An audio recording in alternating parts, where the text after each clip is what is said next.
Okay, looks like more people are trickling in, but let's get started. It's 101. Thanks for being here. Today we're going to review Massachusetts Association of Realtors and all of the things that we do to help you and your businesses. So I was thinking about membership, and I was thinking about, what do I pay memberships for? And then I was thinking of the associations that I do and whatnot. But the one that I thought of first was Costco. We all, if we join Costco, we all join because we have some motivating factor. For me, it's bulk paper goods and laundry detergent, right? I don't know why. Those are just my Costco things. But then when you start to read and look into Costco, there are so many things available that nobody takes advantage of. And I'm hoping that you have that same aha experience after today's presentation of, oh my goodness, I didn't realize all of this that MAR provides for us. And I'm going to seek out these benefits and use them to better my business and my profession. So I am Teresa Hatton. I'm the CEO here at the Massachusetts Association of Realtors. Thrilled to have you with us today. And we're going to roll through and highlight some of the benefits. And I'm joined by several of our teammates here at the Massachusetts Association of Realtors that are going to help during this presentation. So Sabrina, if you wouldn't mind moving the slide. Great. Little bit of an agenda of all of the topics that we're going to cover today. And I'm going to hop right in with talking about the three-way agreement. So to become a realtor, realtors are trademarked by the National Association of Realtors. And in order to be a realtor, you must join the national. In order to join the national, you must join a local and a state in order to get to the national. You can't just call up NAR in Chicago and say, hey, I'd like to be a realtor.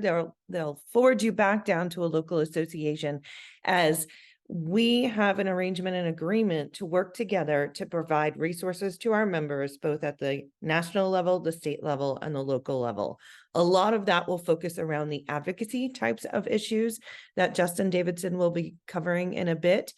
However, we all unite together in the enforcement of the realtor brand and the enforcement of the code of ethics. So if we can hop to that one.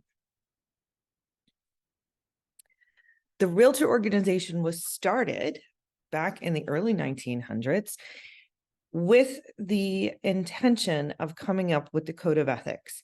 So what happened way back when people were trying to expand across and populate swaths of land across the United States, there were set up brokerages that were operating for decades in major cities.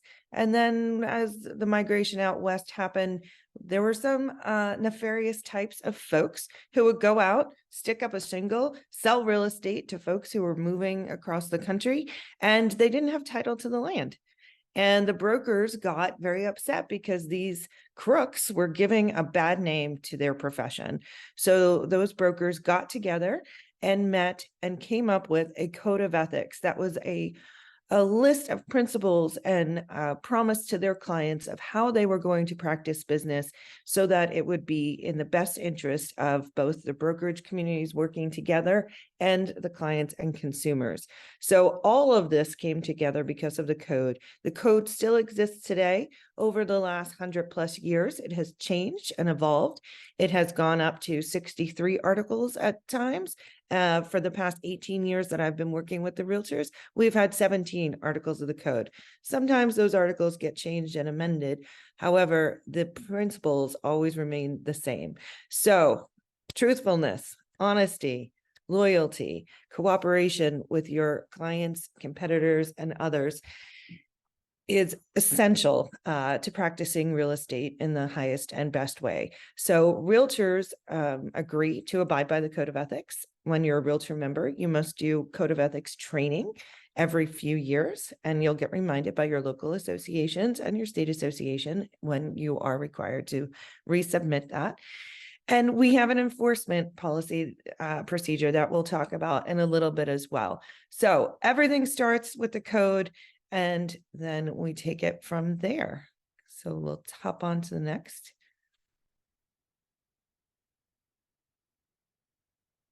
Catherine Taylor, if you wouldn't mind, I'd like to introduce Catherine Taylor, who is our Associate Counsel and Director of Education, and she's going to cover the professional development side.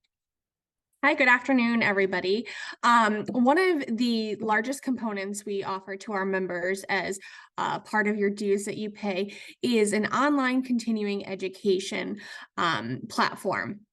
This is a newly revised platform over the last couple of years where we've revamped all of our courses that we offer. There are currently 7 available courses to take, but we are adding more every year. So stay tuned for updates to that. We currently have over 3,200 members who have used our revised platform. We've gotten really positive feedback from people who have completed the courses. The great news is that you log in there, they're all free for you, and you have a variety of courses to choose from in order to complete your continuing education that's required for your renewal cycles. You can log in easily through learn.marealtor.com. That is the direct URL. You can also navigate there through the education tab on the marealtor.com website. It is a single sign-on, so you don't have to remember extra passwords. It seamlessly transitions you with one login to be able to use both websites. The other main education resource that we provide to our members is GRI, the Graduate Realtor Institute. This is something that consists of a higher level of education, and most of the components of GRI also have the benefit of us offering that continuing education credits for you. So it's a 6-course program that elevates your knowledge and helps enhance your career.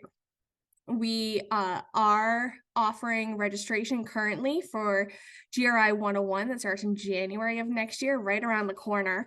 So that is available. We're revamping some of those courses as well. We've got some great instructors for you. We've got some great classes there. So if you're looking to take your education and your career to the next level, that is a wonderful resource for you to take advantage of.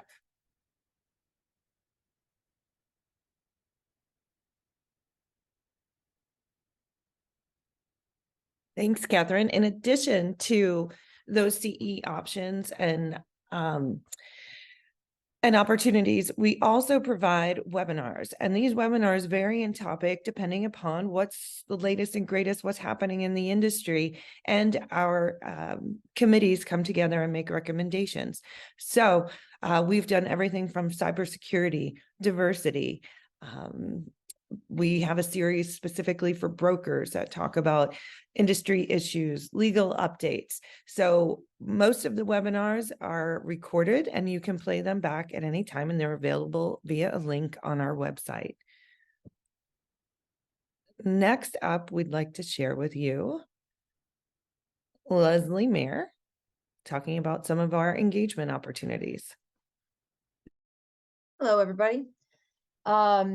Yes, so we have lots of networking opportunities that we offer throughout the year. Many of you were just at our conference back in September.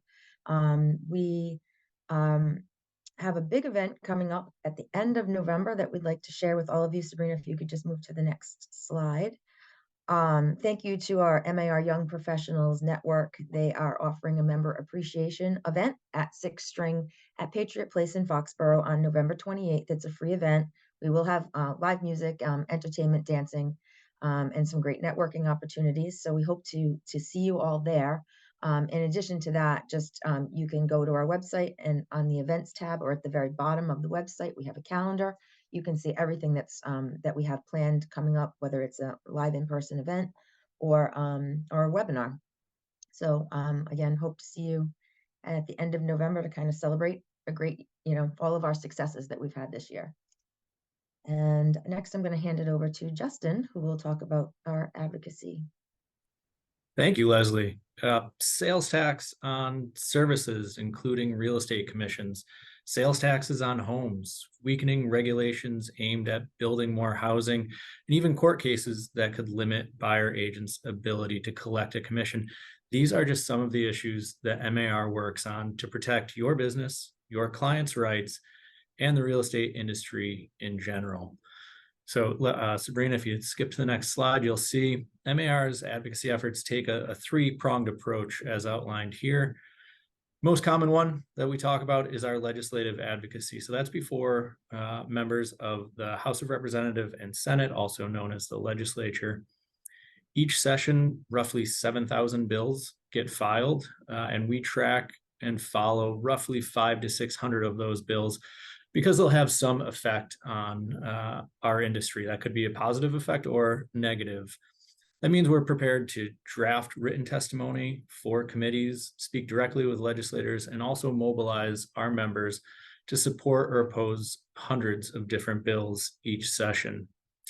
I mentioned a couple of issues that we oppose to protect members and property owners, but we also work hard to support legislation. Most recently, we were able to successfully advance two critical pieces of legislation that would help make it easier to build housing here in Massachusetts. We need to bring more units onto the market to correct and address the underlying issues that are causing the high cost of housing here. First was the housing choice law that lowered the threshold for pro-housing zoning changes locally. And the second is the MBTA community law that requires towns served by public transit to zone for multifamily housing. Again, trying to drive that housing development where it is most effective by our transit hubs. But in addition to our legislative advocacy, we also make sure that any laws that are passed by the legislature are effectively implemented by the governor's administration. And that's where our executive advocacy comes into play. The biggest area we work on here is commenting on proposed regulations. So the legislature passes a law, it's up to the administration to implement that law. And they do that generally through regulations. So we want to make sure those regulations fit the policy as best as possible. And that's one of the other examples I use.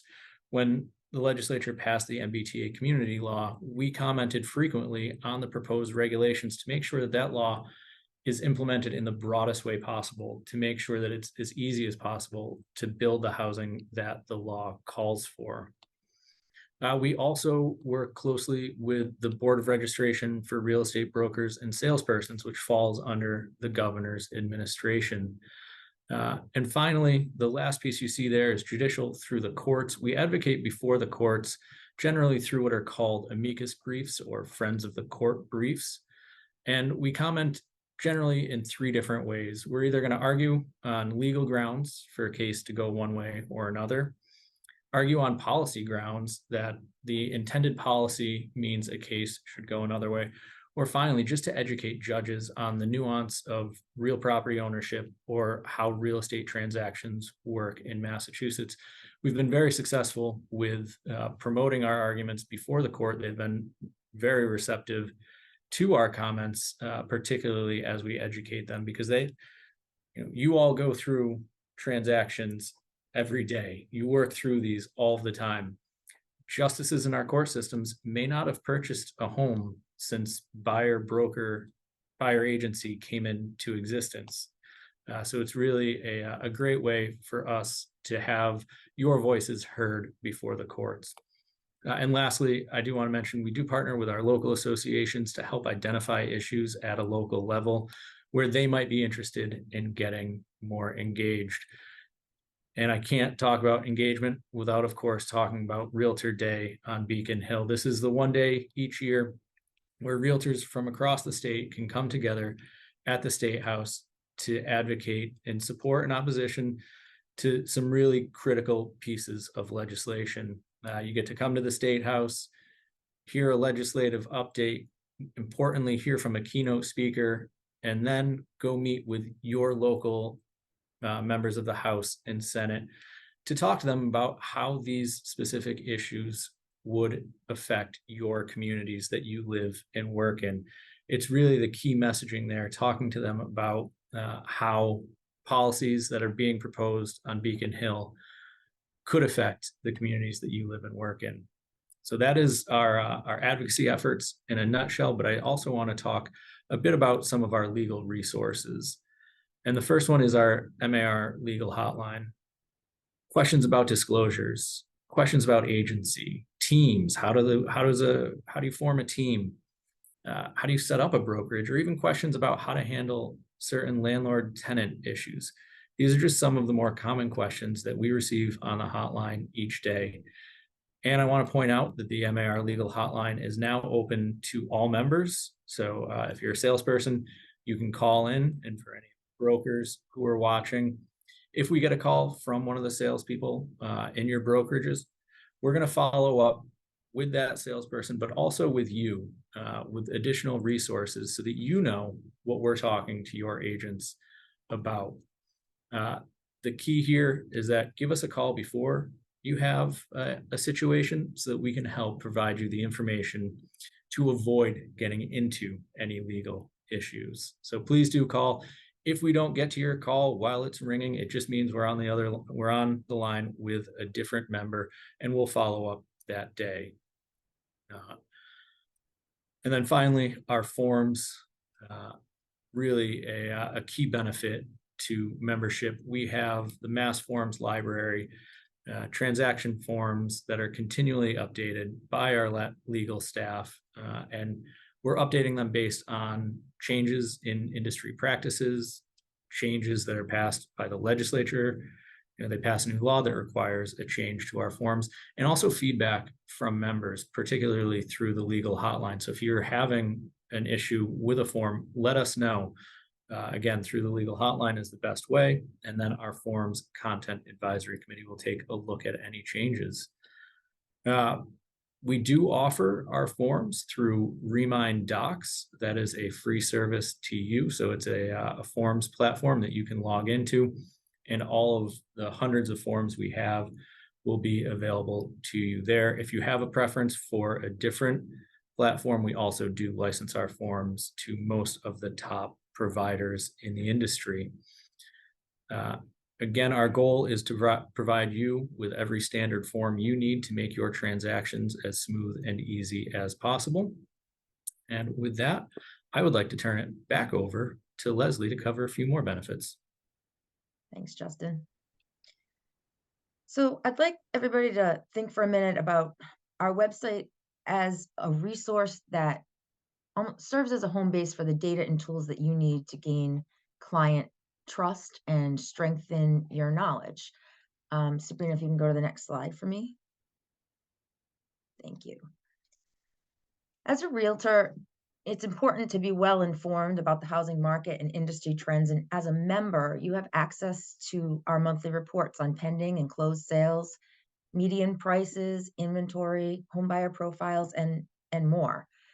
You can browse through town by town data or get statewide perspective.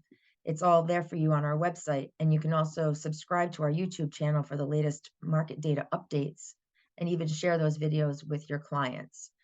So when you go to the MAR website, go to the tools and resources tab, and you'll see the market data there, and you can get those updates every month. Next slide, Sabrina. So I just want to talk also for a minute about some of the discounts that are offered, discounts and resources that are offered through MAR, as well as through the NAR benefits program. Some of the savings that you can get, though, on insurance, travel, business resources, those are just a few. Regarding insurance, members can get discounts on health, dental, auto, home, real estate, E&O, travel insurance, even insurance for your pets. And I did want to point out that we have an exclusively negotiated partnership with Mopfre Insurance, headquartered right here in Massachusetts, where you could save $350 on your auto insurance, plus an additional 5% for being an MAR member. So it's something that whenever I have the opportunity, I like to talk that one up with our members. In addition, though, there's travel discounts, technology discounts, business resources, and you can find all of that there at marealtor.com/member benefits. And I think that was what I had to say on the benefits section. If anybody ever has any questions, though, about any of those resources, feel free to reach out directly to me, and I'll get you an answer or get you in touch with the right person at NAR that could help. Great, thanks, Leslie. Yeah. So how do all these benefits and forms content committee, all these industry issues that we focus on and provide resources for, they come from the members, they come from you. And how that happens is members get involved and they volunteer to serve on committees and task force that are helping to steer our organization in implementing our strategic plan and providing the services that the members are looking for. So we've got these committees that are listed on here. We also have task forces that pop up when issues arise that need to be addressed in a short, timely manner. So if you didn't apply for a committee, put it on your calendar for next summer. Check it out. However, if you're still interested in getting involved, just send me an email and let me know. And when we have the opportunity for a task force or something that comes up, please let us know and we'd be happy to include you in getting feedback. Also, please follow us on all of our social media. The best thing is just to like them, and sharing is caring. So if you see something you like and you think that the post could help one of your fellow colleagues or members, please share. Everything we put out there is for your benefit and your education. So please, by all means, sharing is caring. And on the next slide, one of the other focus areas that we have are giving back to the community in different ways other than just legal advocacy discounts. So if we have a charitable organization, and our charitable organization works and partners with our local associations across the Commonwealth to submit financial grants and awards to nonprofit organizations that focus on disaster relief and housing stability. One of their initiatives is the Welcome Home license plate, which is now super, super, super easy to get. Thank you to the Registry of Motor Vehicles for updating their processes. You can go right online to their website and within a few short clicks, order your Welcome Home license plate. And when you renew, a percentage of that renewal fee goes to our charitable organization and then helps provide grants for housing stability. So super easy. Welcome Home, Registry of Motor Vehicles. Nicely done. Thank you for fixing that. We had 2 members share that they ordered their plates online over the summer and they received them in the mail within 3 days. So thank you for creating awareness around that.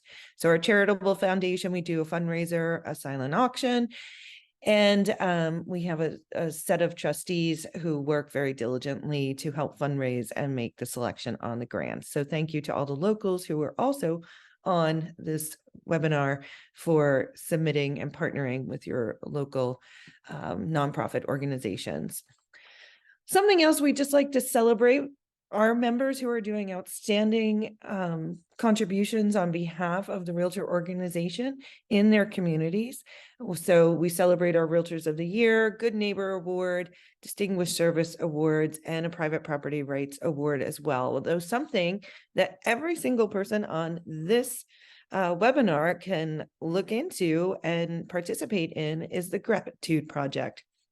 If you're working a transaction with another agent and they were just super great about it, or they went above and beyond to help somebody in their community, or just do anything that is just like, hey, they deserve a shout out. You can go onto our website and look at the Gratitude Project and submit just a 2-second submission to submit somebody their name and what it is that they did. And we have a task force that reviews those submissions and then sends a very nice note thanking them for what they've done and sharing this tile with them that they can then display in their office or their home or their car or wherever it just wants to live and make them happy every time they look at it.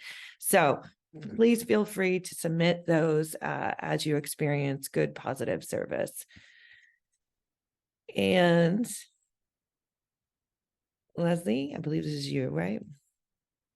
Sure, no problem. I could take it. So on the very next slide, Sabrina, if you'd move us forward one, we have a list of the top 10 customer service questions that we get calls on or emails on all the time. And we have answers to all of those questions on our website. marealtor.com/login help. Right now, if you go to the website at the top of the page, it's just a little tab that says help next to the login button, and it has all of these questions and all of the answers that we have compiled over the last few years. And if you do have specific questions that we don't have answers listed on the website, just please feel free to give us a call. Our customer service team is awesome and they know everything. So, and I think that was it. I'd like to say Yeah. thank you to everyone. Teresa, I'll hand it back to you, but thank you to everybody that came, that helped put this presentation together. Thank you to the Young Professionals Network for offering to sponsor this webinar. And Teresa, I'll hand it back to you. Yes, just thank you everybody for your membership and participation today. This will be recorded, so we will be able to share it. You're welcome to share it with your members, your office mates, colleagues, friends, family. So thank you. And if you need anything, we're here for you. Don't forget, Legal Hotline is open to everyone.